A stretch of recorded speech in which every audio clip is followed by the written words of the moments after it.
So again, thanks for attending. My name is Jesse, one of the application engineers here at GoEngineer. Just to give you a little view of some of our offices here spread around the US. I happen to be sitting right there. We'll talk about SolidWorks PDM Professional and some of the capabilities. I hope to show you as much as I can in this short amount of time here. But just kind of maybe a refresher for some of you if you haven't seen this. What exactly are we looking at here? So it's basically a document management tool. And when I say document, I mean anything, any file that you guys can store inside of a Windows folder, we can handle in our PDM software. So here's the beauty of it. It's the ease of use comes from it being integrated into Windows Explorer, and I'll show you guys that here live in a second. And then you get a whole bunch of added benefits because there's a database running behind it of looking at the history of your files, auditing them, rev and version control, tracing activities, automating things. We can handle any type of document you guys have. And there's a viewer that's built in, and I'll show you some of that here for looking at even native SolidWorks CAD files for people that do not have the CAD software. We can use the embedded viewer for all sorts of document types. And then we apply on top of that all of the additional information you guys would love to know about a file that you don't always get access to. We store that in the database. This is going to be things like part numbers, revisions, descriptions, materials, vendor names, any piece of information you guys would like to attach to a document. We can use PDM to do all that. Just as a quick reminder, everything I'm going to show you, I'm going to be using the PDM Professional tool, but we also have a baby brother, if you will, called PDM Standard. Does pretty much all the same things. There are some functionality limitations in PDM Standard that you won't be able to do. But the thing about PDM Standard, just so you guys know, it's included with SolidWorks Professional and Premium. So if you guys have those two licenses already in place, you actually already have the ability to run PDM Standard. And it runs on the free Microsoft SQL Express database engine. So there's no like additional cost to get it up and running. And at any point in the future, you can take an existing PDM Standard environment and basically turn it into a PDM Professional and sort of unlock all those additional pieces of functionality if you need to go that route.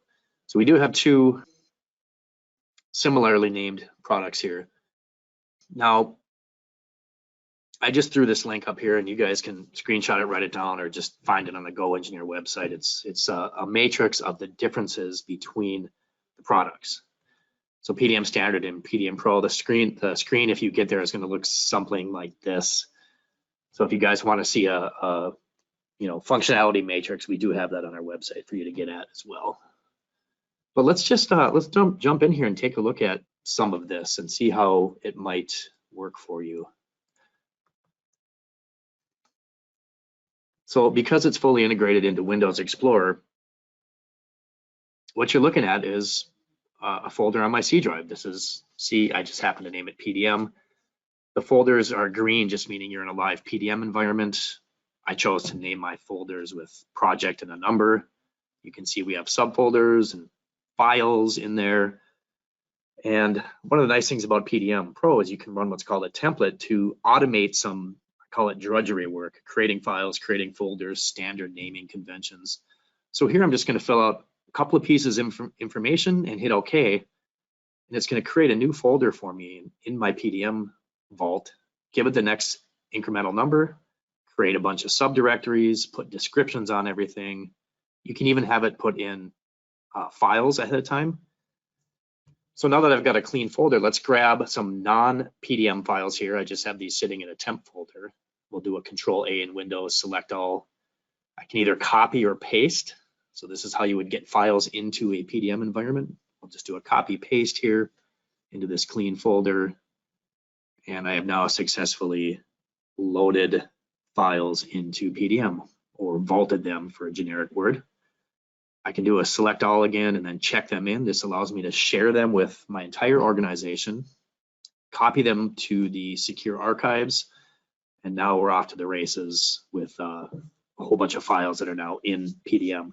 And this is all searchable. So if I were to sort of back up, to my top level PDM folder, I could type in one of those file names or a description or anything like that here in the search, and I could immediately find that file and be up and running with that document. Now we have a whole bunch of things we can do to the file. We've got preview tabs and data card tabs, and I'll kind of point these out as we go. But it's just a document. This happens to be a SolidWorks 3D model. I'm looking at it in a split screen sort of feel here. The files are on top. All the PDM cool stuff is on the bottom. And now I can start working on these files after I search for them. So Windows Explorer is the interface. Now let's take a look at just doing a search here for one of those files again. And here's the card with all the information on it.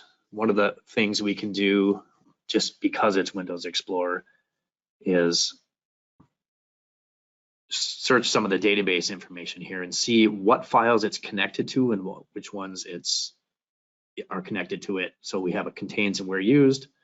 We have a complete running history of the file, everything that's ever been done to it here, versions and revisions, the username, the time and date stamp, the activity they did. So we can really track these files, find out what's been going on over the course of time.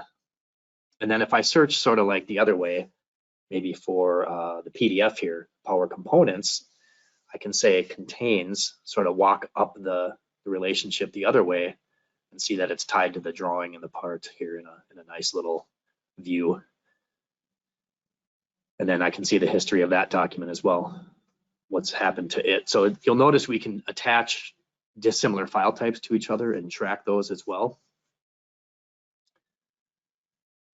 So it doesn't matter what kind of files you guys have, they can all be put into the system and tracked. Now let's look at a file here. I just searched for the word spider here. I know I have a little 3D model called spider, and we're gonna make sure we have the latest copy of that one here in our C drive. Maybe take a quick look at the preview, see what it looks like. Yep, this is the one I was thinking of. Great. And I'm going to right click on that file and just set a notification. PDM can notify you when an activity happens on a document. So I can say, hey, you know what? Just send me a notification if somebody were to check this file out. Checkout means they're going to work on it, and I want to know what happens when they do that. So just to kind of simulate, I'm going to log out of the PDM software as myself, and then I'll just go back in and log in with a different user. This would be like two people sitting on different computers working together. I'll search for that same file here. And then I'm just going to check it out. Now I can right click, I can hit the icon. There's a whole bunch of ways to do the PDM activities. And just to simulate a change, I'm gonna add a description where we don't have one. So I'll type in some words here, spider block for grinder, and then just hit save.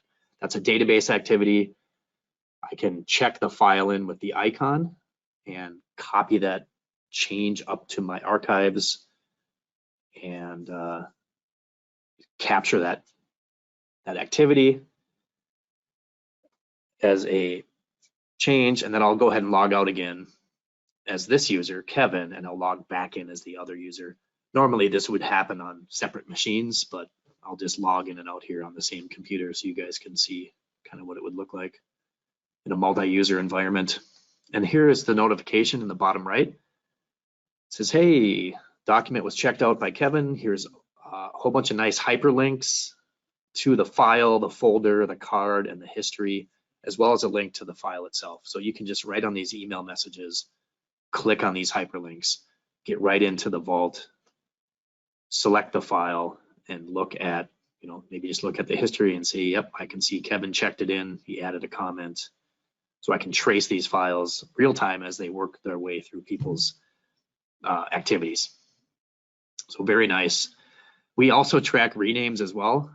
Some of you SolidWorks users out there will love this functionality. If you rename a file, always a bad idea, right? Because it breaks your assembly links and your drawing links. Well, PDM, no problem. You rename a file, it just takes care of it. You look at the history, it tells you it was renamed from this name to the new name by this user at this time and date stamp. So very cool. And then it maintains the integrity of your assemblies and drawings. Next time you open up your assembly, that new file name will automatically be correct, and you won't have those dialog boxes in SolidWorks that say cannot find file name Spider because you renamed it. So that's kind of a nice side benefit of using this software. If you're a SolidWorks user and you make assemblies and drawings containing many parts, PDM takes care of that issue. I call it the magic fixer, file reference fixer. It's just built into the software. And then, all the database stuff, the where used, the contains, and the references, those are all tracked by the software. They get stored in the database. Everybody can look at that information if you have appropriate, permissions. We also have support for other CAD systems too. So if you guys are running maybe DraftSide Enterprise, we have an integration directly into that software. Believe it or not, we have an integrated toolbar into SolidWorks Composer. So if you're running that, you can check in and check out and search and all that stuff right in the Composer window. So we have several CAD tools that we are fully integrated with, in addition to obviously SolidWorks itself. And then the viewer in the software can view all those files. It's actually eDrawings Professional that comes with it. So you have the ability to measure and mark up on your native CAD files as well. So notifications can be set by the user. We can also sort of turn on and use some of the capabilities, and this is in PDM Standard and PDM Professional, what we call the workflow tools. Now the big difference is PDM Standard, you get one workflow table that you can make and configure. PDM Professional, you have as many as you need. So the little boxes you see here on the right, the sort of tan colored ones, those are called states, and documents can be sitting in a particular state. The little arrows between the boxes are called transitions, and users with the right permissions can take a document from state A and transition it to state B. As the document moves through the different states, things can happen during the transition, like sending out automatic emails, changing the read-write permissions or the visibility of the file, all sorts of things like that, adding more metadata or custom properties or things like that, or doing validation on that stuff. And then when the document lands in its next state, there's visibility and permissions that can change if you want them to, as well as giving a person a specific path out of that state to the next one. Super configurable, all done in the admin tool. And if we have a little time at the end, I can show that to you, but very nice tool. Most people, I would say, use some sort of a workflow to some degree. So here's just a simple example, 3 states, work in progress, pending approval and released. You guys can name these whatever you want. I chose these names in this particular vault just to have some names.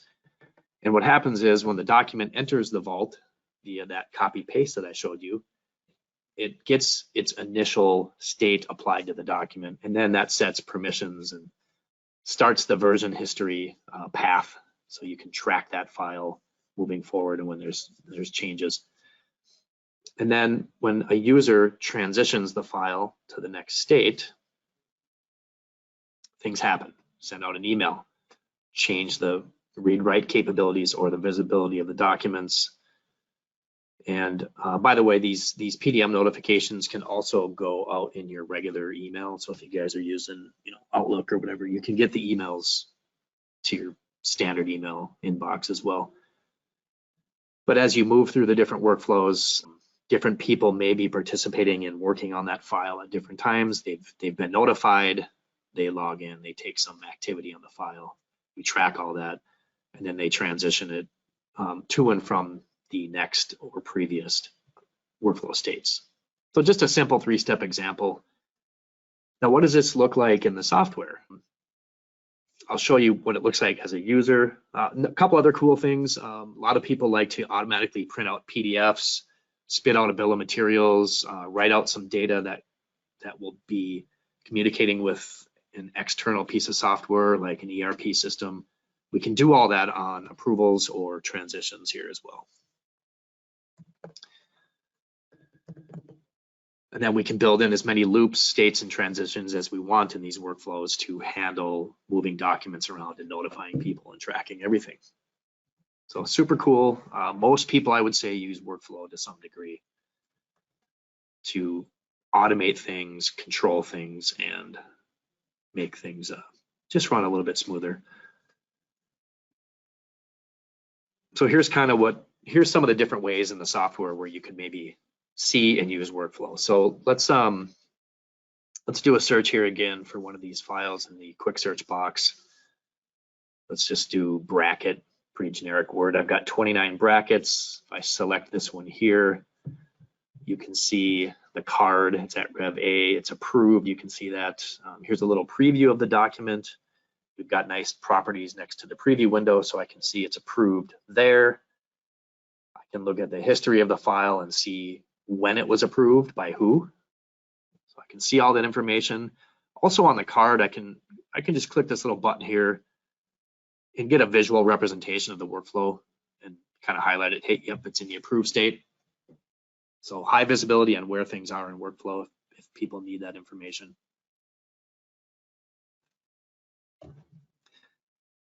But to change it, you just right click on it as a user and choose the next workflow state. So let's make a little change to this sheet metal bracket. We need to add a second slot here.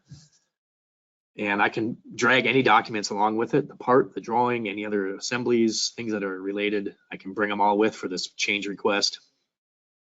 And you'll see the states change there in the top half of the screen. You can see it on the card, you can see it on the workflow chart. So just nice visibility to everything. And then what I'll do is I'll make a change to the file. So let's just grab maybe the 3D model. We'll start with that. I'll just right click on it, say open. This is your nice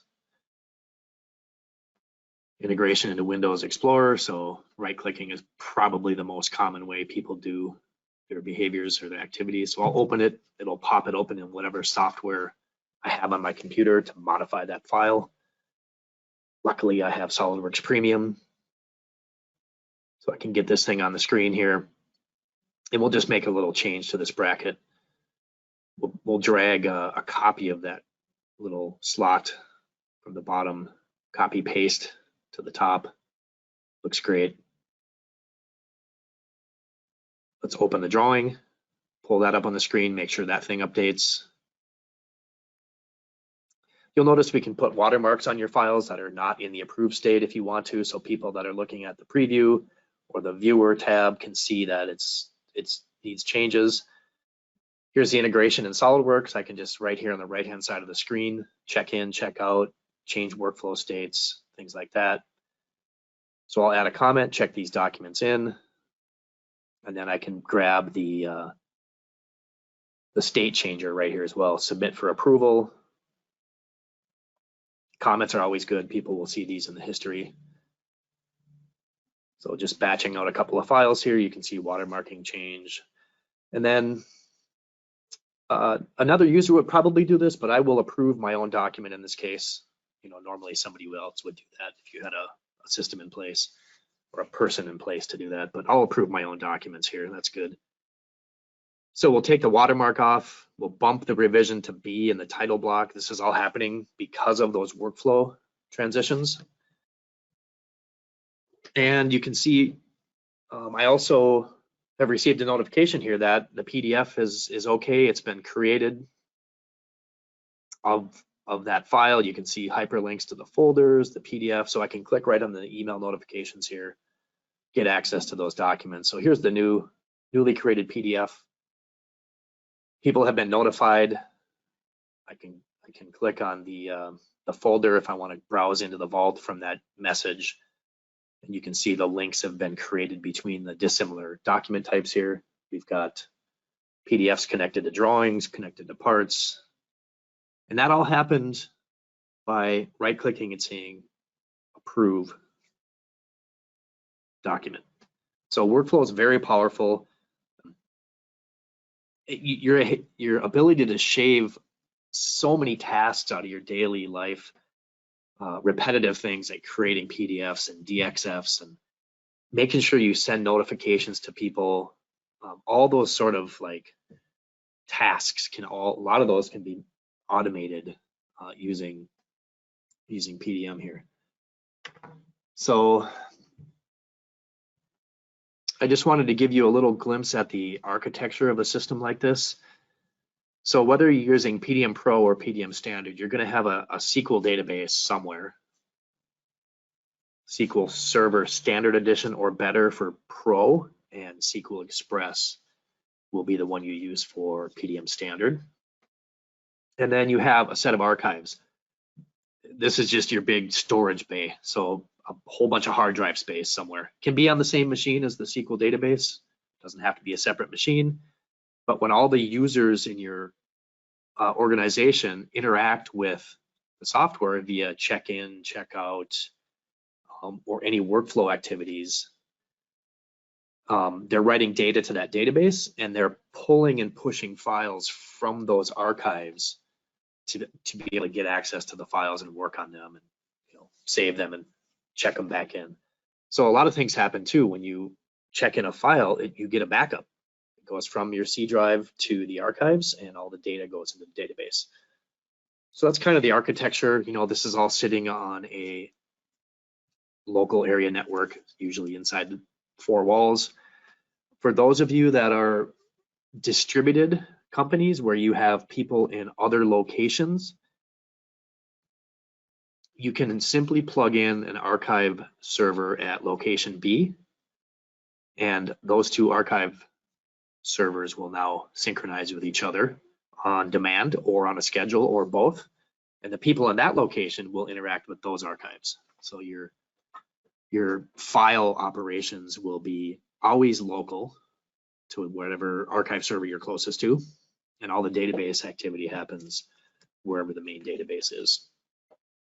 And you can, once you have PDM up and running, you can bring other sites or locations online as needed. Maybe you merge with another company, or you purchase a company, or you got purchased.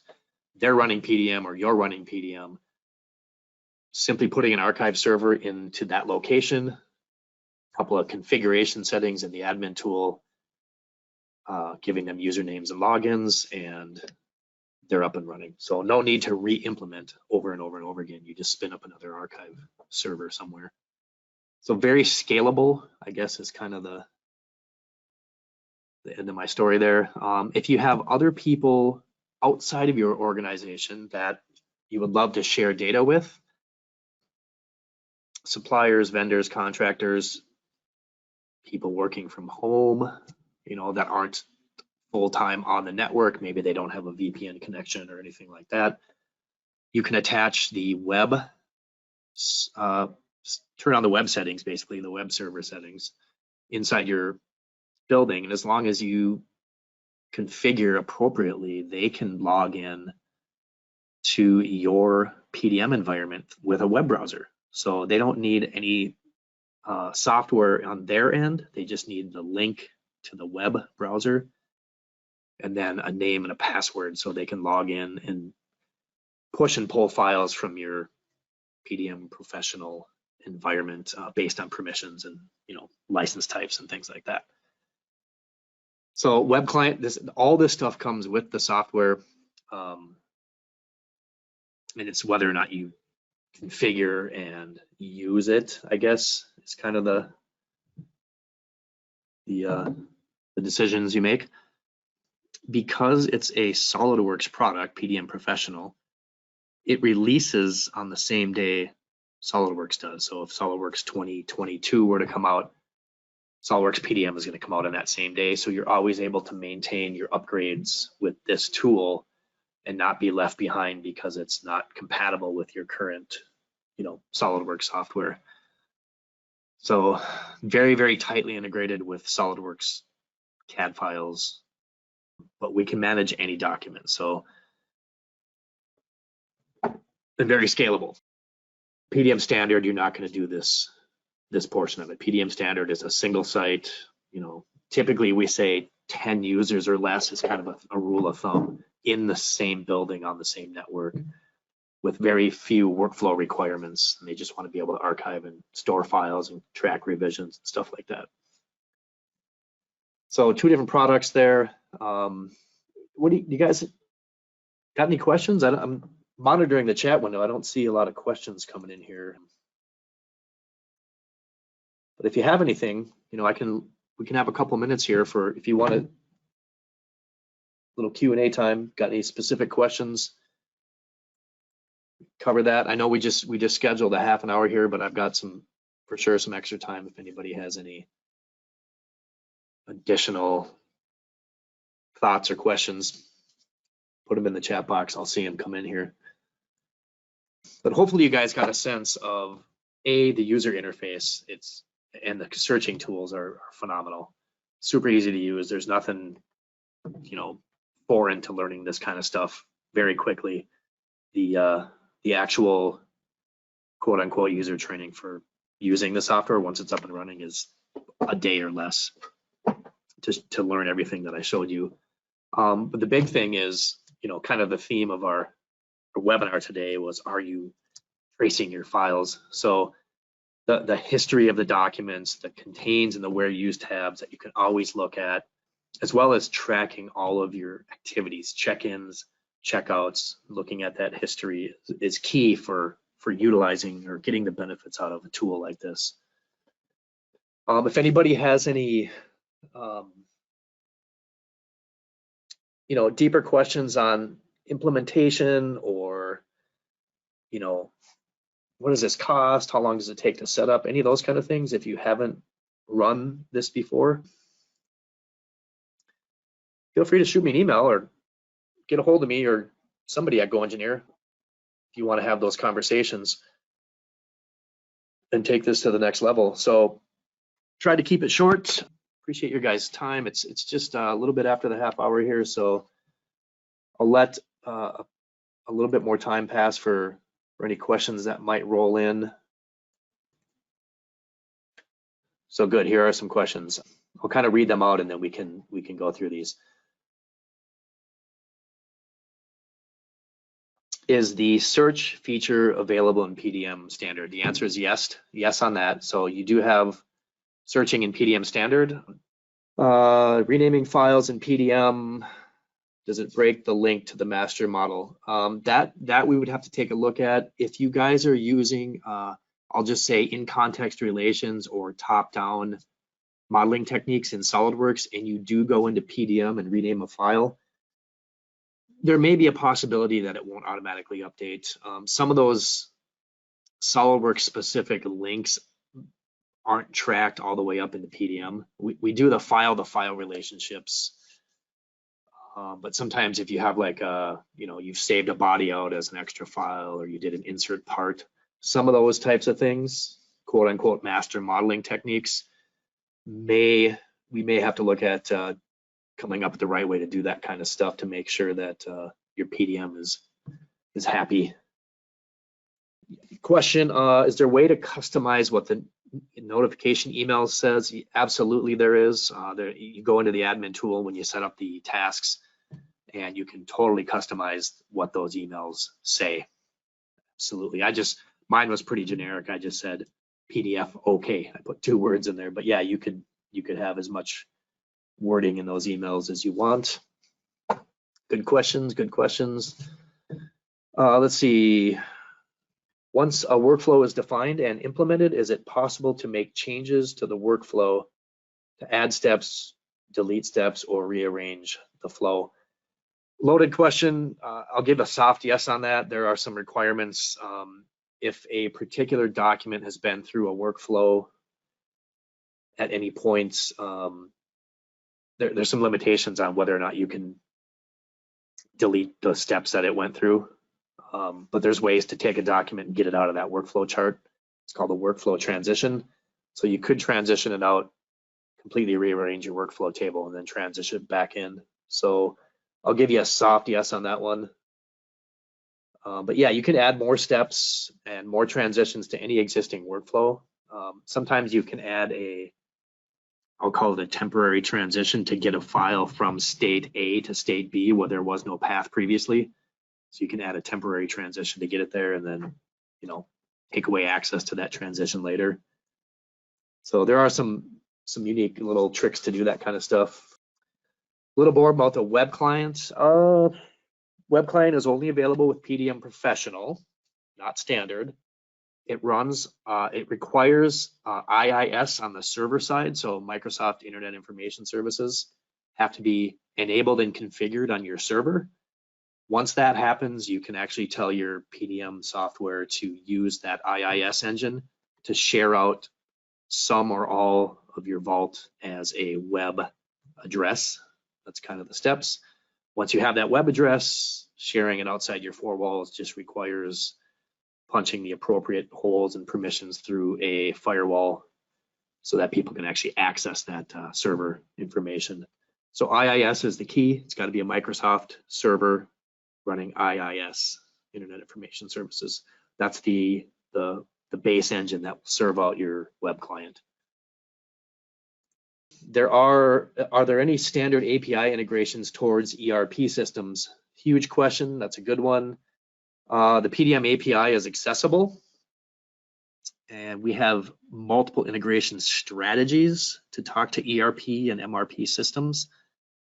The simplest, cleanest, most decoupled way is to trigger a XML export on a workflow state change, and then have your ERP or MRP system consume that data on a watch folder. Then you don't need to write API hooks. Option 2 is database to database on the backside. You can do things like that. And then the third option is, yes, actually writing custom code that does not exist to hook into the PDM software a certain way and hook into the ERP system a certain way with custom code. Now, just to let you guys know, we have tools that we've already written that we bundle with PDM Professional that handle a lot of the stuff that used to have to be custom written every time. So we may already have something in place for your API questions and integration questions that we can actually just give to you as a package. That might already be done. So depending on what your needs are, it may or may not require additional API work. But yeah, the API is accessible. So whatever's there, you do have access to. And let's see, what else do we got? Oh, seems like this is pre-recorded. I'm not getting answers. Apologize, my question box was really, really tiny and I didn't see all of them. But no, this is live and it is being recorded, so you can come back later and watch it. If you're notifying a user via transition within a workflow, is it still the easiest way to create a task in order to customize the notifications? You can customize the text in the notifications, but if you wanted it to look different than what I showed you as far as the look and feel of that message, yeah, you might still have to do some additional work outside of just using the standard notification tools. Last here, can a workflow be set up that includes an entity outside of my engineering group, such as a supplier or partner? Yes, the answer is yes to that. That will require PDM Professional and at the very least a contributor license. So when that person outside your organization comes in to your PDM system via either the web client or a VPN tunnel, once they log in, they're set up with permissions and they can participate in workflow. You're welcome. And just let it be known that if you guys let people into your PDM system via the web client or a VPN tunnel with a name and a password, they are consuming one of your PDM licenses. They don't have to bring their own licensing to the table. Once they hit your PDM system, they're using your license. And all PDM licenses are inherently global, inherently floating by default. So there's no named user licenses. If you have a license available, they can get in. And then you just set up permissions from there. Folks, these are great questions. I appreciate you taking the time to put those in there. I think I covered all of them. And what we will do is we'll kind of summarize all these questions. We're going to send you guys all a link to this as a recording. I'll touch it up and we'll have the question and answers available too. So I'll type up the answers to those and you guys can have access to that information as well. You got my email address. Send me an email if you got more questions. I can give you my phone number too if you email me. Appreciate everybody's time. Thanks for watching. If you enjoyed this video, please subscribe and leave us a comment below if you have a topic you'd like us to cover in a future video. Visit our website, GoEngineer.com, for access to professional training, upcoming events, and more from your #1 online technical resource. Take care.